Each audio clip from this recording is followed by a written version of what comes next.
प्यारे विद्यार्थियों, आपका ऑनलाइन क्लासेज में स्वागत है।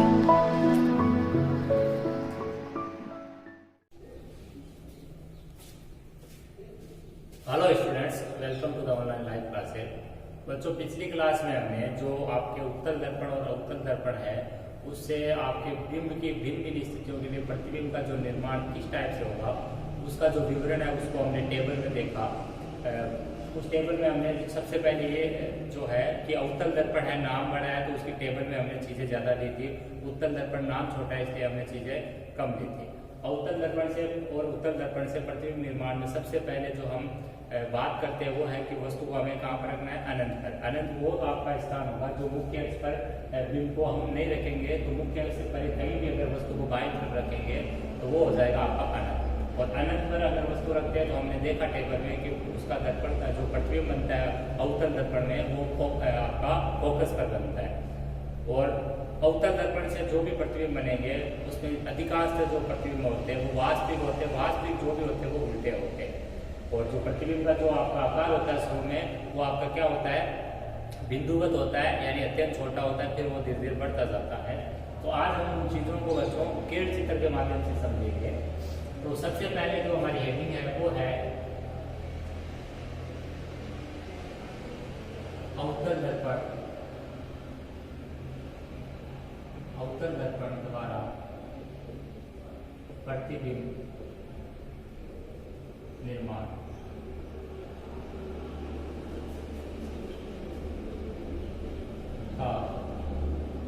किरण चित्र, प्रतिबिंब निर्माण का किरण चित्र। उसमें सबसे पहला है हमारा कि जब हमने वस्तु कहाँ रख रखी हो, जब वस्तु अनंत पर स्थित हो। जब वस्तु कहाँ पर स्थित हो बच्चों, अनंत पर स्थित हो। अनंत पर स्थित हो। अब देखिए आपको चित्र बनाने में किन किन चीजों का ध्यान रखना है। आपको सबसे पहले अपनी कॉपी में पेंसिल, स्केल, चांदा और प्रकार, ये चार चीजें आपको यूज करनी है। तो सबसे पहले आपको क्या करना है बच्चों, स्केल से एक सीधी लाइन खींचनी है। स्केल से क्या करना है कि सीधी लाइन खींचनी है, ये बगैर नाप के होगी। इसको आपको मुख्य अक्ष बोलना है। क्या बोलना है, ये आपका मुख्य अक्ष कहलाता है। अब आपको प्रकार में त्रिज्या बढ़ने और वो आपका जो सूटेबल रहेगा वो है 4 सेंटीमीटर। 4 सेंटीमीटर आपको प्रकार को खोलिए और यहाँ पर जो मुख्य अक्ष है आपके, यहाँ पर आप बीचों बीच में, लगभग में बीचों बीच में प्रकार की नोक को रख के और एक चाप खींचोगे। क्या खींचोगे, चाप खींचोगे। इस टाइप से इधर की ओर रखिए। आपको यहाँ पर लाइन का यहाँ पर प्रकार को रखना है। इस टाइप से आपको चाप खींचना है, क्योंकि अवतल दर्पण जो होता है, अवतल दर्पण का जो आपका धंसा हुआ भाग है वो आपके आंखों के सामने रहेगा। उत्तल दर्पण में उभरा हुआ जो हिस्सा है वो आपके आंखों के सामने रहेगा। दर्पण की वो पहचान क्या होती है कि अवतल दर्पण या उत्तल दर्पण दोनों में एक साइड आपको क्या होगा, पोलिस। पोलिस आपके आंखों के जो विपरीत साइड वाला हिस्सा होगा उस पर करेंगे। तो यहाँ पोलिस कहाँ पर की हुई होगी, अवतल दर्पण की बात चल रही है तो यहाँ पीछे इसके पोलिस की हुई है, यानी पीछे क्या हो रहा है हमें कुछ नहीं मालूम। यहाँ सामने वाला हिस्सा हमें पता है कि वो किसका काम करेगा, परावर्तन का काम करेगा। दर्पण परावर्तन का काम करता है। क्लियर। यहाँ पर जहाँ पर ये मुख्य अक्ष और ये दर्पण एक दूसरे को काट रहे वहां पर आपका क्या हो जाता है, दर्पण का ध्रुव बन जाता है, यानी उसको किससे प्रदर्शित करेंगे, P से प्रदर्शित करेंगे। अब प्रकार को आपने बच्चों जहाँ पर रखा, मान लो आपने प्रकार को यहाँ पर रखा तो वहां पर आपको क्या बन जाता है, दर्पण का वक्रता के अंदर C। इसको C को हम क्या बोलेंगे, दर्पण का वक्रता के अंदर। और वक्रता के अंदर C और P के बीच में यानी 4 सेंटीमीटर का जस्ट आधा कितना हो गया, 2 सेंटीमीटर पर हमें कौन सा बिंदु मिलेगा, मुख्य फोकस या फोकस बिंदु मिलेगा दर्पण का। ये इतनी चीजें आपको अवतल दर्पण या जो है उसके सारे के सारे चित्रों में बनाना है। ये एक बार आप समझ लीजिए, दोबारा समझ लीजिए। सबसे पहले आपको एक सीधी रेखा खींचनी, मुख्य अक्ष होगी। उसके बाद में 4 सेंटीमीटर की दूरी लेके आपको एक चाप लगाना है। ये चाप आपका एक दर्पण का काम करेगा। इसमें पीछे आपको पॉलिश करनी है और यहाँ पर जो जहाँ पर प्रकार की नोक है वहां पर C यानी वक्रता केंद्र हो जाएगा। जहाँ पर ये जो आपका दर्पण है वो मुख्य अक्ष के साथ प्रतिच्छेद हो रहा है वहां पर ध्रुव यानी P पोल हो जाएगा। और C और P के जस्ट बीचों बीच में आपका मुख्य फोकस या फोकस बिंदु आ जाएगा। क्लियर है। अब आपको मैंने सबसे पहला केस लिखा है जब वस्तु अनंत पर हो। हमारी वस्तु अनंत पर है तो हमारी वस्तु कहाँ पर मानेंगे हम, इस रेखा से इधर, क्योंकि वस्तु को मैंने बताया था हमेशा बाईं ओर रखना होता है, चाहे दर्पण की बात करें चाहे नहीं।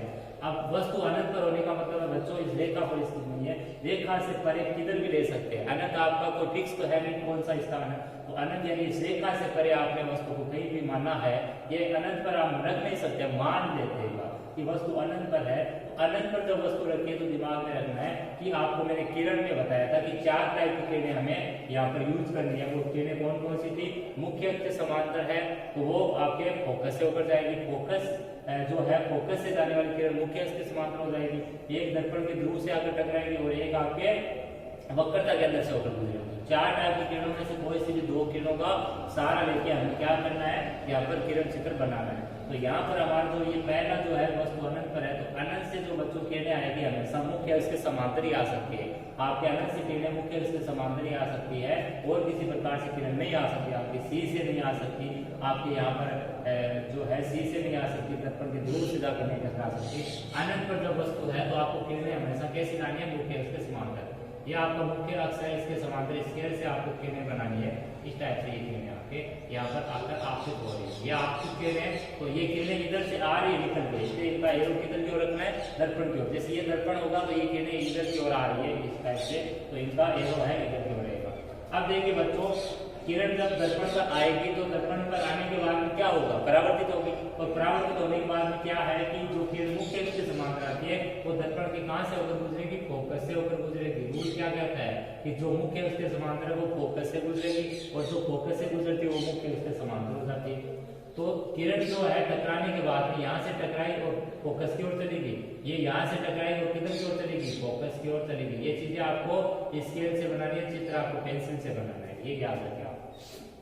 तो ये जो आपकी परावर्तित किरणें है यानी दर्पण से टकराने के बाद में किरण कौन सी है वो हमें यहाँ पर प्रतिबिंब निर्माण में ध्यान रखना है। दर्पण से यहाँ से टकराने के बाद में ये किरण है, यहाँ दर्पण से टकराने के बाद में ये किरण है। ये दोनों किरणें बच्चों एक्चुअल में काट रही है यानी वास्तव में काट रही है, यानी गहरी लाइन है। गहरी लाइन से अगर प्रतिबिंब बनता है तो वो वास्तविक होता है, और आपकी खंडित रेखाओं से प्रतिबिंब बनता है तो वो आभासी होता है। ये रेखाएं वास्तव में काट रही है, हम ऐसे नहीं कह सकते कि हमें आभास हो रहा काट रही है, ये वास्तव में रियल में काटने वाली किरणें आती है। और रियल में कहाँ पर काट रही है? फोकस पर काट रही है। जहां पर काट रही है वो बिंदु देखिए आप, फोकस, फोकस पर जहां पर रेखाएं काटती है वहीं पर आपका प्रतिबिंब बनता है। तो यहाँ पर प्रतिबिंब आपका कहाँ पर बना? फोकस पर।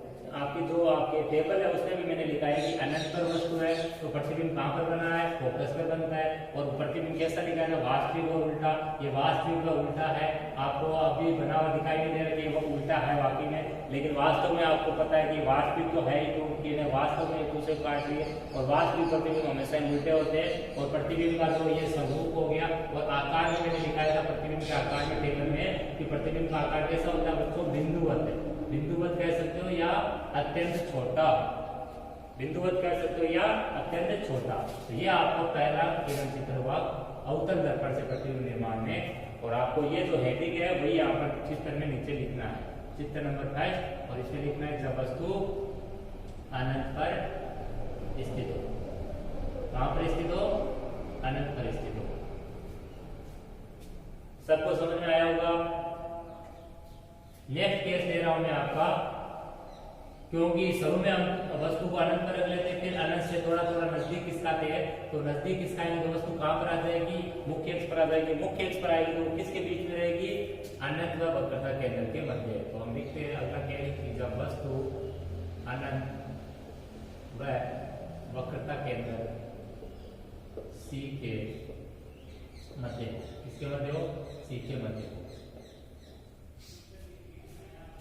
तो देखिए यहाँ पर चित्र वैसे ही बनाना है। शुरू में आपका ये मुख्य अक्ष हो जाएगा, ये आपका दर्पण हो जाएगा। यहाँ पर आपको क्या करनी है? पॉलिश करनी है।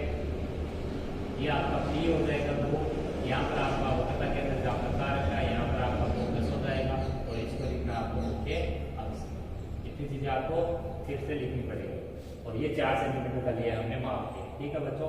अब हमारी वस्तु अनंत व वक्रता केंद्र, तो अनंत तो आपका इस रेखा से परे इधर का भाग हो गया, वक्रता केंद्र आपको इस रेखा पर सी दिखाई दे रहा है। इनके बीच में वस्तु रखी है, तो यहाँ पर मैं मान लेता हूँ एक वस्तु रखी है, ये इस टाइप से वस्तु जब भी रखेंगे हमेशा आप खुद से वस्तु रखते हो तो हमेशा उल्टा नहीं रखोगे, हमेशा कैसा रखोगे? उसको सीधा सीधा रखोगे, जैसे यहाँ पर रख के मैंने बताया। और ये जो वस्तु है इसका नाम आप रखोगे यहाँ पर एमएन। क्या रखोगे, M1 वस्तु रखोगे। अब देखो जब वस्तु हमने अनंत और वक्रता केंद्र के बीच में रखी है तो यहाँ पर एक किरण तो आपकी फिक्स है कि मुख्य अक्ष के समांतर आपको गुजारनी है। जब किरण मुख्य अक्ष के समांतर आती है तो फोकस से ऊपर गुजरती है रूल के अकॉर्डिंग, तो यहाँ से टक्कर करने के बाद में ये जो किरण है वो फोकस से ऊपर चली जाएगी इस टाइप से, चली गई आपसे फोकस से। फिर आपको इसमें क्या है कि जब ये किरण फोकस से चलेगी दूसरी किरण हमें लेकर आने का। दूसरी किरण तीन टाइप से ला सकते हैं, दर्पण के ध्रुव से आ सकती है, फोकस से आ सकती है, वक्रता केंद्र से आपके आ सकती है। तो अब वो आपकी इच्छा है कि आप कैसे लेकर आते हो, लेकिन आपको दूसरी किरण लाने से पहले बच्चों प्रतिबिंब का पहले से दिमाग में रखना, प्रतिबिंब कहाँ बनेगा। तो देखिए अनंत और सी के मध्य है तो प्रतिबिंब कहाँ पर बताया था मैंने, प्रतिबिंब उसका बताया था एफ और सी, एफ और पी के मध्य, इसके मध्य सॉरी एफ और सी के मध्य प्रतिबिंब कहाँ पर बनेगा बच्चों, एफ और सी के मध्य बनेगा प्रतिबिंब जो आपका बनेगा। इसका प्रतिबिंब जो आपकी वस्तु किसके बीच में रखी हो, अनंत और वक्रता केंद्र के बीच में रखी हो, तो उसका प्रतिबिंब किसके मध्य बनेगा, सी और एफ के मध्य बनेगा। तो यहाँ पर आपको दिमाग में रखना है कि आपकी अगली जो किरण होगी वो हर हाल में आपकी कहाँ पर मिलनी चाहिए। यहाँ मैं ध्रुव से लेकर आ रहा हूँ और ध्रुव से आने के बाद में जो किरण है यहाँ पर दिमाग में रखना ध्रुव वाले चीज में कि यहाँ किरण जो ध्रुव पर जो आती है वो चांदा रख के देखना होगा किस कोण से यहाँ पर आपतित हुई है। ये मान लीजिए यहाँ पर आपने चांदा रख के कोण मेजर किया कि ये कोण आपका कितना है, ये कोण मान लिया आपने कि ये 60 डिग्री का कोण है बच्चों। कितने डिग्री का कोण है, 60 डिग्री का। तो यही 60 डिग्री का कोण आपका बनाते हुए रेखा कहाँ से, नीचे से यहाँ से गुजरनी चाहिए। ये किरण भी आपकी कितनी होनी चाहिए बच्चों, ये 60 डिग्री के कोण से जाती हुई दिखनी चाहिए। ऐसा नहीं कि ये 60 वाली है और ये 70 वाली बना दो तो फिर आपका चित्र गलत है।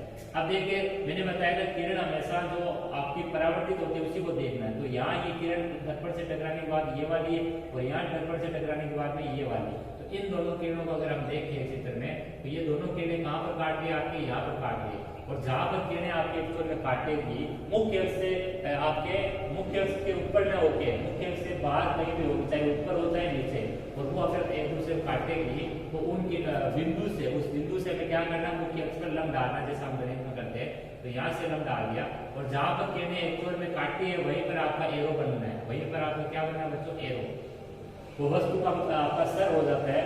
और अब देखिए आप चित्र में कि वस्तु हमने सीधी रखी थी लेकिन प्रतिबिंब कैसा बना बच्चों, उल्टा। और उल्टा बना है और कैसा बना, वास्तविक, क्योंकि किरणें वास्तव में एक दूसरे को काट रही है तो प्रतिबिंब वास्तविक और उल्टा बना। प्रतिबिंब का स्वरूप कैसा बना, वस्तु के आकार से कैसा बना, ये छोटा बना। तो टेबल पे भी मैंने क्या लिखा था, वस्तु के आकार से छोटा बनेगा, वास्तविक और उल्टा बनेगा। और फिर और लिखा है मैंने कि प्रतिबिंब किसके बीच में बनेगा, अनंत और सी के मध्य स्थित है तो सी और एफ के मध्य बनेगा। तो ये आपका इसका सेकंड जो चित्र है अनंत और सी के मध्य का चित्र नंबर सेकंड, जब वस्तु अनंत व सी के मध्य। एग्जाम ऐसे ही पूछा जाएगा कि एक अवतल दर्पण से प्रतिबिंब निर्माण का किरण चित्र बनाइए जिसमें वस्तु कहाँ रखी हो, अनंत व सी के मध्य, तथा प्रतिबिंब का स्वरूप, प्रतिबिंब का आकार और प्रतिबिंब की स्थिति बताइए।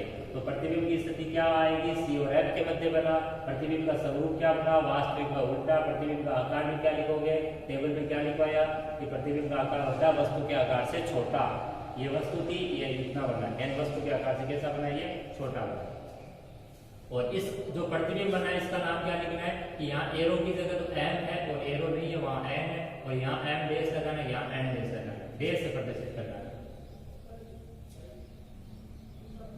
नेक्स्ट देखिए बच्चों,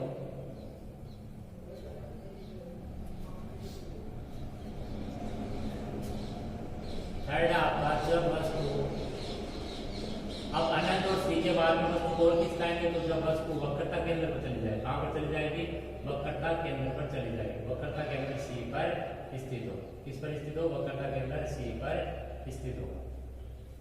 तो जब वस्तु वक्रता केंद्र सी पर स्थित होगी तो प्रतिबिंब कैसे बनेगा समझिए। सबसे पहले हमें वो मुख्य अक्ष बनाना है। फिर से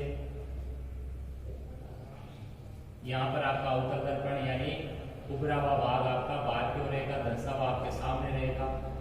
जो भाग आपके आंख के सामने नहीं है उसको पीछे वाले भाग को पॉलिश करना है। दर्पण में एक साइड है वो आपकी पॉल दिखती है, दूसरी साइड परावर्तन करती है। प्रकार आपने 4 सेंटीमीटर रख के यहाँ रखा है, सी यहाँ पर वक्रता केंद्र हो जाएगा। यहाँ बीचों बीच में सी और पी, यहाँ पर पी आ जाएगा ध्रुव, दर्पण का ध्रुव, और पी और सी के बीचों बीच में क्या आएगा, एफ आ जाएगा। पी और एफ के बीच की दूरी क्या कहलाती है बच्चों, फोकस दूरी कहलाती है, जिसको अपने स्मॉल एफ लेते हैं, फोकस दूरी है। और सी और पी के बीच की दूरी को अपने क्या कहते हैं, वक्रता त्रिज्या कहते हैं। फोकस दूरी वक्रता त्रिज्या की क्या होती है, आपके आधी होती है। ये मैंने परिभाषाएं वगैरह आपको लिखवाई थी। उनको आपको मौखिक रूप में याद रखना है। अब देखिए बच्चों, हमें क्या करना है। अब हमें किरण चित्र बनाना है, तो वस्तु की बार हम कार्य करें। जब वस्तु यानी हमारा बिंब, वस्तु कह दो या बिंब कह दो, एक ही बात है। बिंब हमारा कहाँ पर है? वक्रता के अंदर सी पर है। तो अब की बार हम वस्तु को सी पर रख रहे हैं, और जब वस्तु आपके बच्चों सी पर होती है तो उसका प्रतिबिंब कहाँ पर बनता है? सी पर। तो ये चित्र आपका जरा इंपॉर्टेंट है कि जब वस्तु वक्रता के अंदर सी पर है तो उसका प्रतिबिंब भी कहाँ पर बनेगा? सी पर ही बनेगा। लेकिन इसमें आपको ध्यान क्या रखना है कि इसमें आपका जो वस्तु का जो माप है वो आपका स्केल से मेजर करके लेना आपको। कि मान लीजिए आपने 2 सेंटीमीटर की वस्तु बनाई है, 1.5 सेंटीमीटर की, 1.5 या 2 के आसपास आपको बनानी है। मान लीजिए ये 1.5 सेंटीमीटर की वस्तु है, तो इसका प्रतिबिंब कितना बनेगा? 1.5 का ही बनेगा, क्योंकि वक्रता के अंदर बनी वस्तु का प्रतिबिंब वक्रता के अंदर बनता है, वास्तविक और उल्टा बनता है, और उसके आकार के बराबर बनता है। तो ये 1.5 है, तो इसका प्रतिबिंब सी पर ही बनेगा। यानी कितना बना? सी पर इसका प्रतिबिंब कितना बना? 1.5 सेंटीमीटर का। तो आपको इसके नीचे स्केल से फिर से कितना बनाना है? 1.5 सेंटीमीटर। यानी कहने का मतलब आपको ये पूरा कितना बनाना है? 3 सेंटीमीटर का बनाना है। तो जितनी वस्तु ली उतनी साइज की वापस बना दी। अब हम यहाँ पर देखिए, मैंने किरण में लेकर आए नहीं, फिर भी मैंने पहले चित्र बना दिया। यही यहाँ पर कारीगरी आपको सीखनी है, ठीक है? नहीं तो आपका चित्र आपका सही से नहीं बन पाएगा। मान लो आपने सी पर वस्तु का प्रतिबिंब सी पर ही बना दिया, लेकिन प्रतिबिंब का साइज आपने छोटा रख दिया, तो चित्र आपका गलत लगेगा बच्चों। क्यों? क्योंकि प्रतिबिंब का साइज सी पर की वस्तु का सी पर बनता है तो बराबर बनता है। तो यहाँ पर आपको थोड़ा माप के बनाना होगा ताकि एग्जामिनर ये समझ सके कि आपने चित्र सही बनाया। अब देखिए, हम जब किरण है वो एक तो मुख्य अक्ष के समांतर लाएंगे, तो दर्पण से टकराने के पश्चात किरण का हमेशा क्या होगा? परावर्तन होगा। और परावर्तन होने के बाद में हमें क्या करना है? इस किरण को यहाँ से इस टाइप से सीधा मिलाना है। यहाँ से हमें क्या मिलाना है? इसको सीधा मिलाना है। यहाँ से परावर्तित होने के बाद किरण है फोकस से यहाँ से सीधी यहाँ पर आ जाएगी। तो ये एकदम ऐसे इस टाइप से आना चाहिए आपका। ऐसा नहीं है कि फोकस यहाँ पर आपका थोड़ा आगे है और आपकी किरण नहीं आ रही है, तब आपको क्या करना है? तब आपको फोकस को थोड़ा सा आगे पीछे कर लेना है। और पहले आपको स्केल को इस टाइप से रख के और यहाँ से डायरेक्ट मिलान कर दे। डायरेक्ट मिलान करते हुए फोकस आपका मान लो यहाँ पर पड़ जाता है, तो फोकस को थोड़ा सा खिसका के यहाँ से मिटा के फोकस को आपको आगे पीछे कर लेना है। क्लियर है? अब देखिए, अगली जो किरण हमारे लेकर आ सकते हैं हम, वो कहाँ से लेकर आ सकते हैं? फोकस से लेकर आ सकते हैं या ध्रुव से लेकर आ सकते हैं। आपकी जो इच्छा है वो लेकर आ सकते हो। पिछले चित्र में आप ध्रुव से लेकर आए थे, अगले चित्र में आप इसमें आप फोकस से लेकर आ जाओ एक बार, ताकि आपको कुछ नया सीखने को मिल जाए। तो यहाँ पर हम अब की बार जो लेकर आ रहे हैं किरण को, वो कहाँ से लेकर आ रहे हैं? फोकस से। और फोकस से जो किरण आती है बच्चों, वो टकराने के पश्चात कहाँ? वो टकराने के पश्चात मुख्य अक्ष के समांतर हो जाती है। तो ये किरण किस टाइप से मुख्य अक्ष के समांतर आ जाएगी। अब देखिए, किरण थोड़ी सी मिली नहीं है, तो आपको इसको क्या करना है? थोड़ा सा मिलान करना है। आपको स्केल से बनाना है, तो आपको स्केल से बनाने में यहाँ पर थोड़ी सी दिक्कत नहीं आएगी। यहाँ पर स्केल नहीं है, इसलिए यहाँ पर किरणें सही से नहीं मिली है। तो इस टाइप से ये किरण आपके यहाँ पर आकर टकराएगी, और टकराने के पश्चात परावर्तित होगी। परावर्तित होगी ये इस टाइप से निकलेगी। ये आने वाली किरण है, ये जाने वाली किरण है। यहाँ पर आपका इस टाइप से पार्ट है। तो ये किरणें यहाँ पर प्रतिच्छेद की कि जाने वाली किरणों ने परावर्तित किरणों ने बाद में कहाँ पर काटा। तो ये किरण यहाँ पर आई, यहाँ से टक्कर की, टकराने के पश्चात ये किरण देख ली थी, यहाँ से टकराने के पश्चात ये किरणें आपके यहाँ पर कटी है, और यहीं पर आपका क्या देखना है? आपको बिंब का यानी प्रतिबिंब का जो है वो देखना है कि उसका उल्टा बना, वास्तविक बना, कैसा बना। तो ये उल्टा बना बच्चों, क्योंकि ये नीचे की ओर बता रहा है, नीचे की ओर बता रहा है। और यहाँ पर जो रेखाएं हैं वो वास्तव में मिली है, इसका मतलब वास्तविक है, उल्टा है। और प्रतिबिंब का जो आकार है वो कैसा है? वस्तु के आकार के बराबर। तो टेबल में भी यही बताया कि जब वस्तु अपने वक्रता के अंदर सी पर है तो प्रतिबिंब सी पर बनता है, प्रतिबिंब वास्तविक और उल्टा बनता है। प्रतिबिंब का आकार कैसा होता है? वस्तु के आकार के बराबर होता है। और यहाँ पर आपको m और ये n, और यहाँ पर प्रतिबिंब बना है उसको आपको लिखना है, यहाँ पर m लिखना है और यहाँ पर n लिखना है। ये m डैश हो जाएगा और ये n डैश हो जाएगा। प्रतिबिंब है m का n डैश के रूप में बन गया है। और चित्र में यहाँ पर आपको लिखना है, थर्ड नंबर है ये आपका चित्र थर्ड, जब वस्तु सी पर स्थित हो। सी का मतलब है वक्रता के अंदर पर स्थित है। एक चित्र और बनाएंगे अभी हम, इनको आपको स्केल से थोड़ा सा बनाना है, तो ऐसे नहीं बनाना है, ये ध्यान रखिए आप मिलाते हो। एक चित्र और बनाएंगे, टोटल 8 चित्र होंगे हमारे, 6 तो उत्तर दर्पण के, 2 आपके उत्तर दर्पण के, तो 4 अभी हम इस वीडियो में बनाएंगे, 4 नेक्स्ट में बनाएंगे। तो देखिए यहाँ पर जो आपका फोर्थ जो है उसमें आपके जो वस्तु वक्रता के अंदर से और खिसकेगी, तो बच्चों कहाँ पर आ जाएगी? सी और एफ के मध्य जब वस्तु वक्रता के अंदर सी व मुख्य फोकस नहीं, फोकस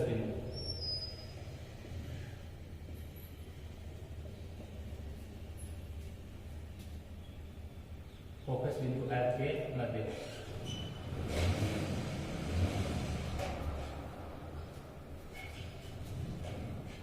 यह आपका मुख्य अक्ष हो गया और यह आपका अवतल दर्पण। पीछे आपको बैक साइड में इसकी पॉलिश यानी सिल्वर यानी रजत की आपको पॉलिश करनी है। यह आपका परावर्तक पृष्ठ हो जाएगा। यहाँ आपने मान लो 4 सेंटीमीटर लेके यहाँ पर बनाया तो ये सी हो जाएगा। ये बीचों बीच में ये आपका एफ हो जाएगा और यहाँ पर इसका दर्पण का ध्रुव हो जाएगा। ये आपका दर्पण का ध्रुव। अब इसमें आपको क्या करना है कि जो किरणें हैं बच्चों आपके यानी आपको सबसे पहले बिंब देखना कहाँ पर रखना है। वस्तु आप वक्रता के अंदर सी और एफ के मध्य रख रहे हो तो मान लिया हमने कि वक्रता के अंदर सी और एफ के मध्य एक ही जो चित्र था सी वाला, जहाँ सी पर की सी का बनेगा सी पर ही वहां पर आपको ये बिंब है नाप के बनाना है, अन्यथा आपको हमेशा सी जो है बिंब है बिना नाप का ही आपको बना लेना। तो ये आपका बिंब हो गया, एक वस्तु हो गई एम1, इसको हम नाम दे रहे हैं एम1 आपका बिंब या एम1 वस्तु। सबसे पहले किरण आपकी कहाँ पर आएगी, मुख्य अक्ष के समांतर। लेकिन किरणें लाने से पहले ही आपको दिमाग में क्या रखना है, प्रतिबिंब को। किरणें लाने से पहले आपको टेबल में दिमाग में रखना है कि प्रतिबिंब कहाँ पर बनेगा। तो देखिए बच्चों सी व एफ के मध्य जो वस्तु है उसका प्रतिबिंब मैंने कहाँ पर बताया था, उसका प्रतिबिंब मैंने बताया था सी जो है आपका वो बनेगा आपका एफ व अनंत के मध्य। कहाँ पर बनेगा कि सी व एफ के मध्य जो वस्तु रहती है उसका प्रतिबिंब कहाँ पर बनेगा, एफ जो है अनंत के सी व अनंत के मध्य बनेगा।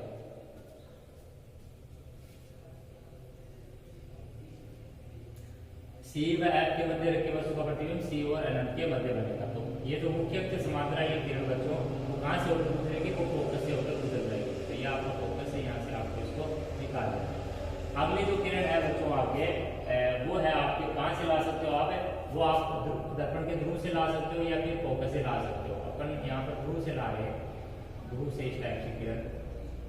ध्रुव पर जब आप किरण आपतित होगी, ध्रुव पर आकर टक्कर करेगी किरण तो आपके उसी कोण से वापस होगी। जैसे मान लीजिए ये आपके 70 डिग्री कोण पर है, ये 70 डिग्री का कोण है तो नीचे आपको चांदा रख के कितने का कोण बनाना है बच्चों, ये नीचे यहाँ 70 डिग्री का कोण बनाना है। जमीन के जैसे हम कोण बनाते हैं चांदे से कोण बनाना है क्योंकि उसी कोण से लौटेगी ये, जिस कोण से आई उसी कोण से वापस जाएगी।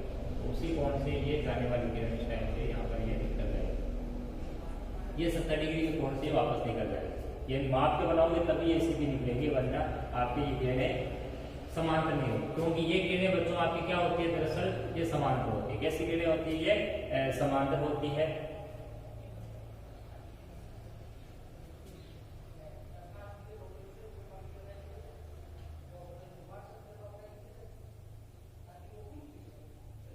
और यहाँ पर जो किरणें जो सी और एफ के मध्य है तो इसमें जो प्रतिबिंब बनेगा बच्चों वो आपका कैसा बनेगा, वस्तु के आकार से बड़ा बनना चाहिए। तो यहाँ पर अभी इन किरणों ने काटा नहीं है तो हम इसको आगे बढ़ाएंगे तो किरणें क्या हो जाएगी आपके काट देगी। आगे को बढ़ाने पर क्या हो जाएगी, काट देगी। दरअसल हमने वस्तु को कहाँ रखा है, सी और एफ के मध्य रखा है। ठीक है, सी और एफ के मध्य रखा वस्तु है तो उसका प्रतिबिंब यहाँ पर जो है ये एफ से निकल गई और यहाँ ध्रुव के ध्रुव से आएगी, वो यहाँ से निकल जाएगी। तो ये जो किरणें हैं बच्चों आपके वो आपके सी और अनंत के मध्य बनेगा प्रतिबिंब। तो यहाँ पर इनको जब हम आगे बढ़ाएंगे तो ये किरणें क्या हो जाएगी, एक दूसरे को काट देगी। तो इसको हम इसी कोण से जब आगे बढ़ाएंगे, ये कोण से नहीं बढ़ाया इस वजह से थोड़ा आगे देखा काटी नहीं है, ये किरणें इस टाइप से आएगी आपके और ये किरणें आपके इस टाइप से निकलेगी। तो दोनों किरणें बच्चों आपके कहाँ पर कट रही है, यहाँ पर कट रही है। तो यहाँ से हम लंब डालेंगे इस पे तो ये आपका लंब कहाँ पर आकर टक्कर करेगा, सी और यहाँ पर कौन सा पॉइंट है, अनंत। तो कहने का मतलब प्रतिबिंब कहाँ बना, सी और अनंत के मध्य बना। यहाँ पर एरो निकालेंगे और m1 वस्तु है तो यहाँ पर एरो m भी आएगा, यहाँ n आएगा, इसको डैश देंगे, यहाँ पर भी डैश। तो m1 वस्तु का जो प्रतिबिंब बना है वो क्या बना है, n डैश m डैश बना है। कैसा बना है, उल्टा बना है, उल्टा बना है। किरणें वास्तव में मिली है, वास्तविक बना है। और वस्तु के आकार से कैसा बना है, बड़ा बना है। वही दिखाया मैंने टेबल में कि वस्तु के आकार से प्रतिबिंब कैसा बनता है, वस्तु के आकार से बड़ा बनता है। तो ये आपका चित्र नंबर 4 हो जाता है जब वस्तु सी व एफ के मध्य स्थित दोबारा समझिए कि वस्तु को हमने सी तो प्रतिबिंब हमारा क्या बनना चाहिए, सी और अनंत के मध्य बनना चाहिए। यहाँ पर सी और यहाँ पर अनंत के मध्य ये प्रतिबिंब बना। प्रतिबिंब का जो आकार आता है वो आपको कैसा होना चाहिए, वस्तु के आकार से बड़ा। वस्तु इतनी सीधी थी, प्रतिबिंब इसका इतना बड़ा बना है, मतलब बड़ा बना है। और लास्ट जो चीज है वो है कि इसका जो वास्तविक और उल्टा बना है। कैसा बना है, वास्तविक बना, क्योंकि इन्हें वास्तव में यहाँ पर आकर मिली है। और कैसा बना है, उल्टा बना है। तो यहाँ पर इस कोण को ध्यान में रखना है कि ये कोण जिस कोण से आई थी उसी कोण से ये आपकी किरण जानी चाहिए। ये किरण 60 डिग्री पर आई है, तो ये यहाँ से 60 डिग्री का कोण बनाना है, आपको माप के बनाना है चांदे से। तो ये हमारे अवतल दर्पण से प्रतिबिंब निर्माण का किरण चित्र। जो बाकी जो बच गए केस की हमारे, जब हम अपनी बार वस्तु को हम फोकस पर रखेंगे तो फोकस और ध्रुव के बीच में रखेंगे, और बाकी उत्तल दर्पण में हम दो स्थिति लेंगे। एक जब हमारी वस्तु कहाँ पर स्थित है, अनंत पर, और दूसरी हमारी अनंत और पी के मध्य कहीं भी स्थित हो, तो उसमें आपको वो दो केस ही पढ़ने हैं। तो 4 वो जो केस बच जाते हैं वो हम अगले वीडियो में करेंगे। तो आज की इस क्लास को यहीं पर विराम देते हैं। धन्यवाद।